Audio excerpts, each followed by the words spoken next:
हो रहा है वो मेरे भगवान की इच्छा से ही हो रहा है। जो होने वाला है वो भी मेरे भगवान की इच्छा से होने वाला है, और जो हो गया है वो भी मेरे कन्हैया की इच्छा से हो गया है। देवाच्या सुखामध्ये सुख माना, देवाच्या दुःखामध्ये दुःख माना, बस काही काळजी करायचं कामच नाहीये। म्हणून ज्याच्या इच्छा मात्र शक्तीने हे विश्व निर्माण होतंय तो कसा आहे? स्वराट। आपल्या प्रकाशाने सर्व विश्वाला प्रकाश देणारा हा भगवान परमात्मा आहे। असा जो भगवान परमात्मा, अशा भगवान परमात्म्याला मी काय करतोय? वंदन करतोय। सत्यम परम धीमहि। भागवतामध्ये दुसरा श्लोक आहे, धर्म प्रोजिगते त्रौत्र परमो निर्मत्सराराम सताम वैद्यम वास्तवमत्र वस्तु शिवदम तापत्रयो मूलनम। श्रीमद् भागवते महामुनि कृते किम वा परिरेश्वर सद्यो रुद्रवरुधे पृथ्वी सुषुप्त वितक्षणात्। या श्लोकाचा अर्थ असा आहे की मानवासाठी परमधर्म कोणता आहे? मानवासाठी परमधर्म कोणता आहे? मानवासाठी एकच धर्म आहे, निष्कपट अंतकरणाने श्रीमद् भागवत कथा श्रवण करणं हा जीवनातला सगळ्यात मोठा धर्म आहे।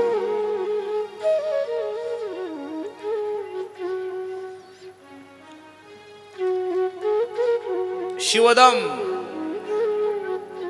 शिवदम या शब्दाचा अर्थ आहे शिवम ददाती कल्याणम, म्हणजे शिवदम म्हणजे कल्याण करणारी नदी शिवदम। तापत्रयो मूलनम, तीन प्रकारचे ताप नष्ट करण्याची ताकद श्रीमद् भागवत कथेमध्ये आहे। तीन प्रकारचे ताप मी तुम्हाला काल सांगितलं, आध्यात्मिक, आधी भौतिक, आधी दैविक, हे तीन प्रकारचे ताप आहे। या तिन्ही तापाला नष्ट करण्याचं सामर्थ्य कशामध्ये असेल तर या श्रीमद् भागवत कथेमध्ये आहे। एवढी सुंदर ही श्रीमद् भागवत कथा, या भागवत कथेचं प्रागट्य कसं झालं, हिचं निर्माण कसं झालं, किती गोड श्लोक आहे पहा। निगम कल्पतरुर गलितम फलम शुकमुखाद अमृत द्रव्य संयुतम पिबत भागवतम रसमालयम मुहुरहो रसिका भुवि भावुका।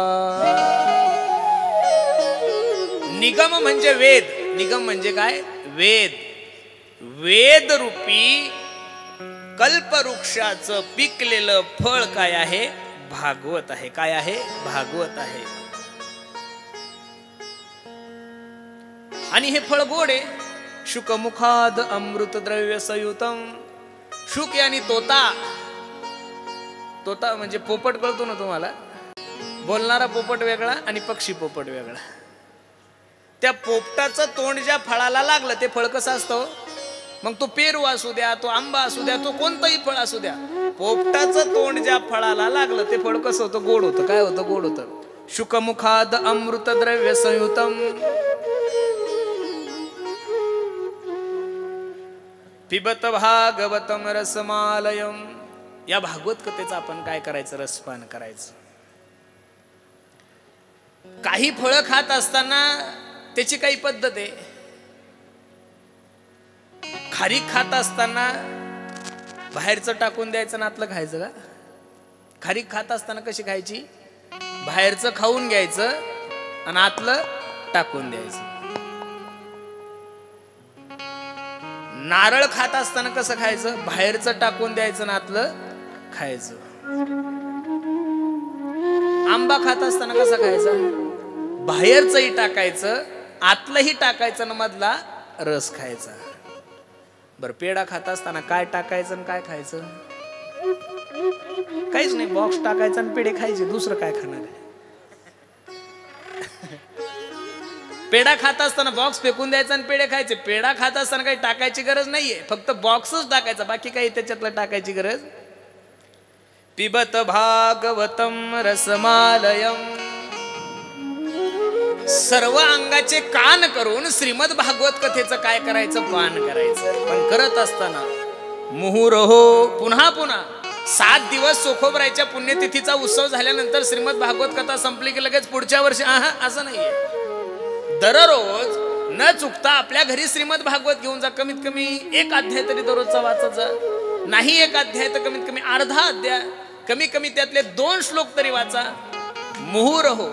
कोणत्याही गोष्टीचं सातत्य नसल तर त्या गोष्टीमध्ये पाहिजे तेवढं माणसाला अनुभव येत नाहीये. कीर्तन असू द्या, शेती व्यवसाय असू द्या, कोणताही व्यवसाय असू द्या, कोणतंही असू द्या, त्यामध्ये सातत्य पाहिजेत. काय पाहिजे? सातत्य पाहिजे. 4 महिने एसी मध्ये झोपला आणि लगेच शेतीच्या कामाला गेला, जमल का तुम्हाला?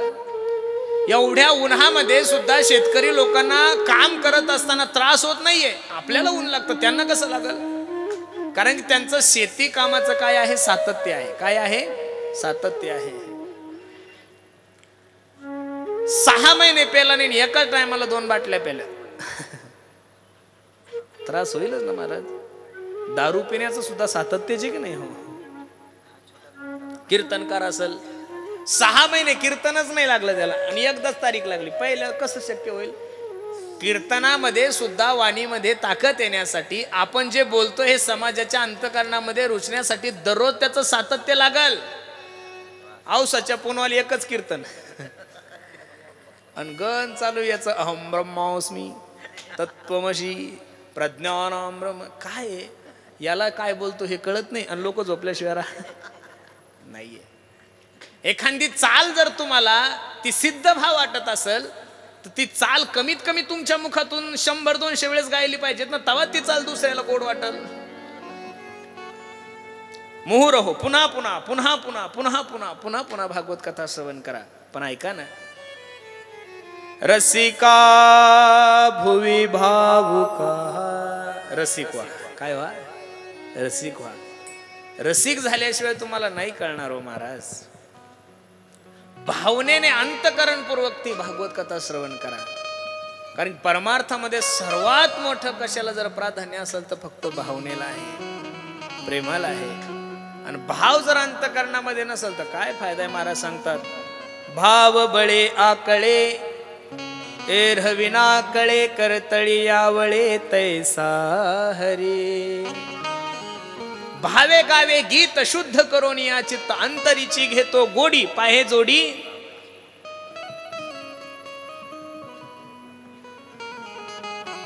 बाकी त्याला कशाची काही गरज नाहीये ना, फक्त भाव पाहिजे. भाव का भूका हूं मैं बस, भाव ही एक सार है. भाव से मुझको भजे तो भव से बेड़ा पार है. भाव बिन कुछ भी वो देवे मैं कभी लेता नहीं. भाव से एक फूल भी दे तो मुझे स्वीकार है. भाव का भूखा हूँ मैं बस, भाव ही एक सार है. भगत के बस में है भगवान, भगत के बस में है भगवान.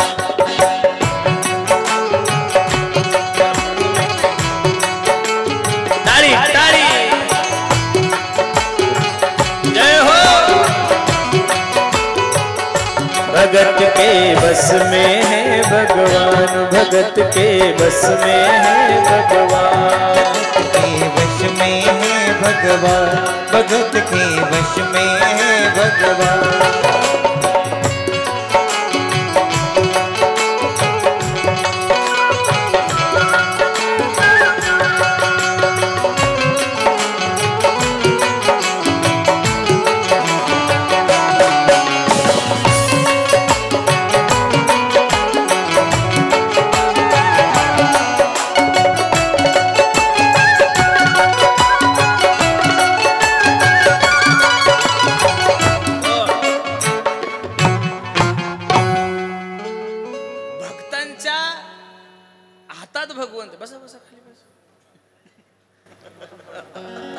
होय भक्ती केला तैसा पूर्वी धरावी ती इच्छा.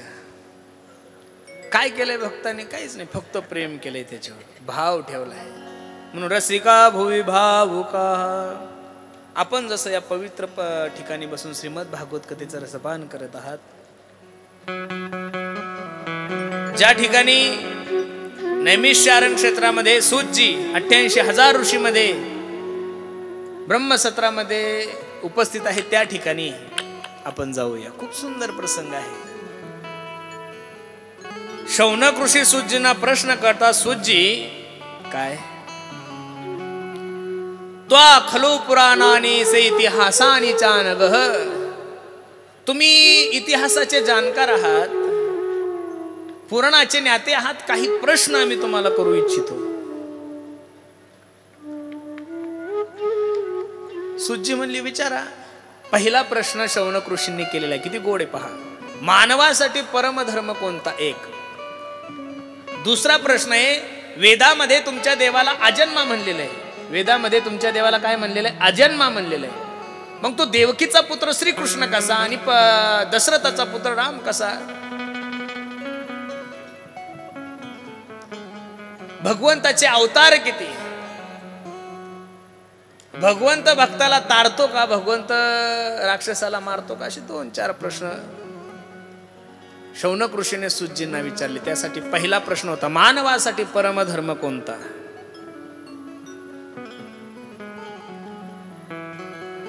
मनुष्य म्हणून जीवन जगत असताना माणसासाठी सगळ्यात मोठा धर्म हाच आहे की माणसाने माणसासोबत प्रेमानं वागणे. बस, याच्यापेक्षा दुसरा धर्मच नाहीये कोणता. आपण लहानपणी शाळेत असताना आपल्याला एक कविता शिकवल्या जायची, खरा तो एकची धर्म जगाला प्रेम अर्पावे. खरा तो एकची धर्म जगाला प्रेम अर्पावे. एकची धर्म जगाला प्रेम अर्पावे.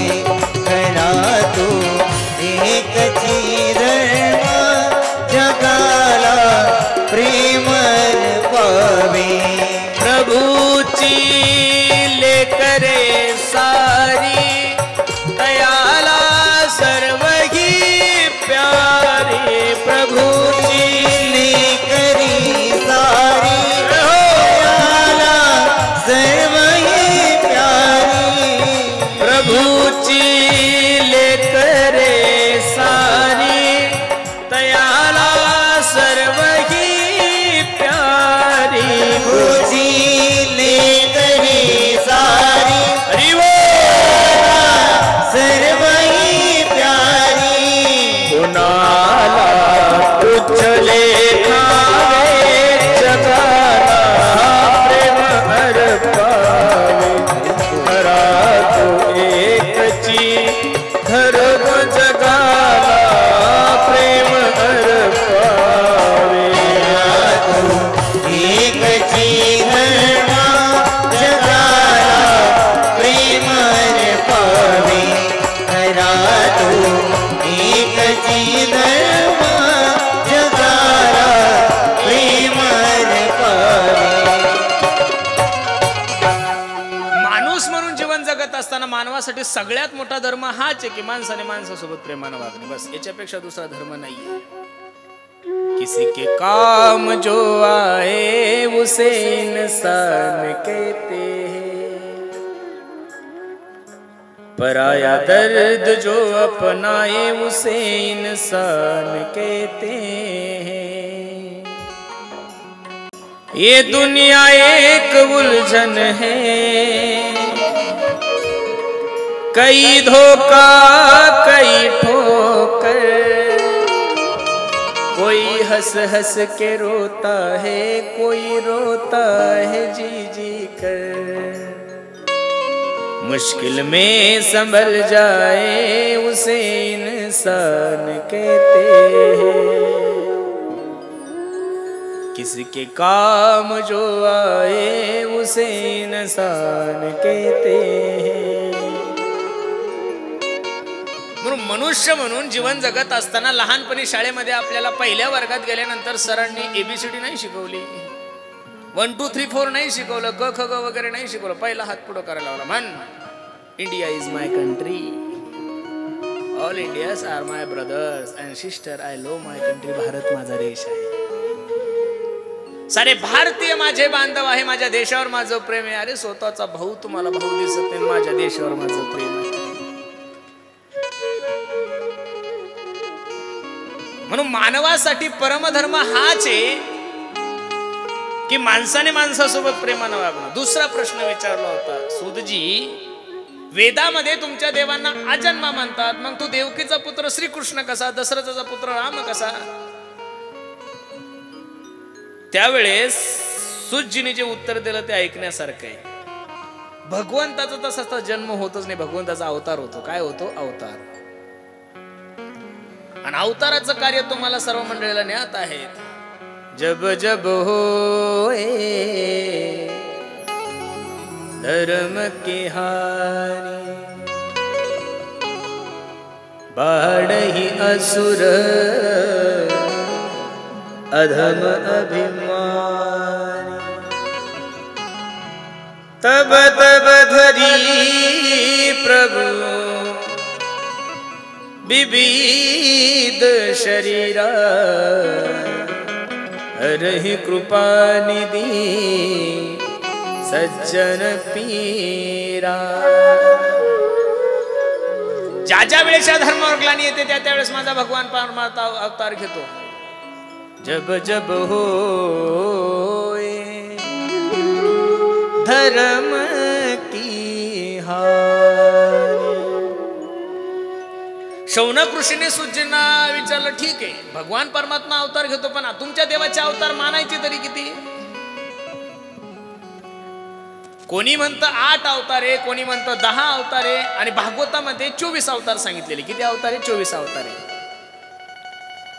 संत मालिकेमध्ये 10 अवतार आहे. एक मंगलाष्टकच आहे ना, मशापा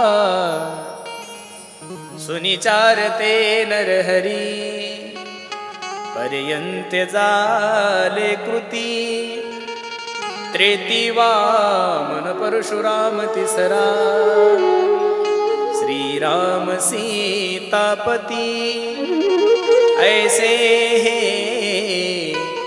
अवतार 7 मग तो, द्वापारीचा 8वा, कली माझी बोध 9वा, कलकी पुढे 10वा. हे संत मालिकेतले 10 अवतार आहे.